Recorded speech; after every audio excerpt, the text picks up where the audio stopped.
everyone, Nick here, and if I asked you to, off the top of your head, come up with a product or service or good or commodity that in some way created an unstoppable market force with insane profits, what would your answer be?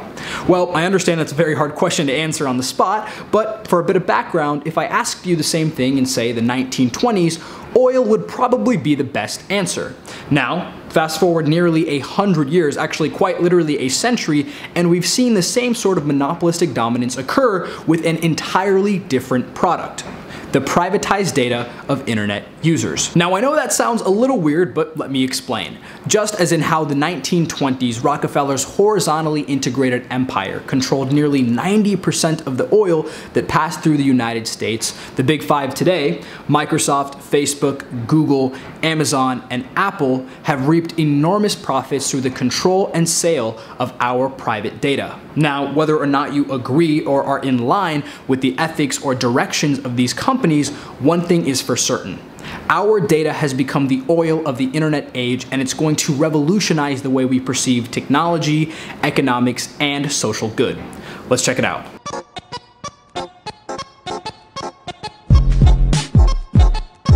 I think what many of us tend to gloss over is the sheer amount of profitable data that each one of us creates on a daily basis.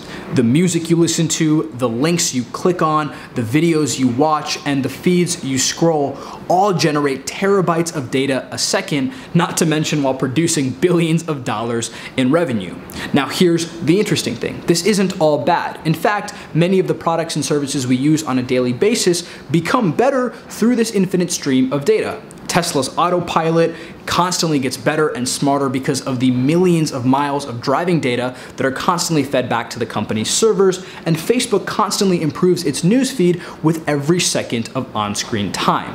What is important, however, is to understand that every single internet user out there is producing an obscene amount of data that can then thus be stored and sold by a certain few companies. Alright, so you get it. A lot of people are watching what we do, and every bit of information we create helps these companies form better and better models of the types of people we are.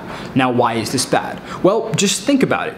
The data that we create is owned exclusively by 5 or 6 companies. How is this fair or encouraging of competition in any way, shape, or form?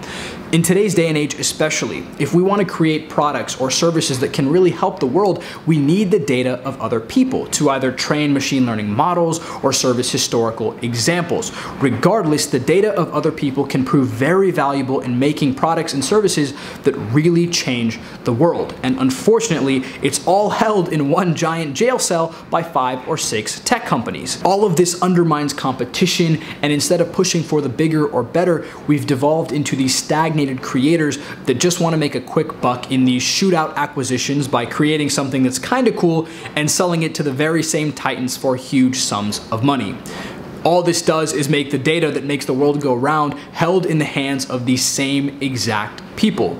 Now, we also can't be naive and just say break all of these companies up, because 1, that's not fair, and 2, destroying data on one server only makes the hard drive of another much, much bigger. What's required is a huge level of transparency, and this is why I'm making this video, is to show that as internet users, we have a huge responsibility to control the flow of data that we create. It isn't fair to leave it in the hands of 5 or 6 tech titans that control its entire flow, don't reveal how much money they're making off of it, don't reveal what they're using it for in any way, shape, or form. We must demand shared and public access to all of this encrypted information so that anyone can build the greatest product or service that can really change the world. We are talking about the internet, a tool that was created so that resources and information could be available to everyone and spread globally without constraints. And the fact that much of that information and its use has since been hidden from us is absolutely crazy. And it's a frightening thought, but in order to make progress, we need to highlight the major issues, and I hope this video did that for all of you guys. As always, thanks for watching, I really appreciate it, and I'll see you guys next time. Thanks for making it this far. Click my links down below to read my Huffington Post articles and follow me on social media when you can. Thanks, guys.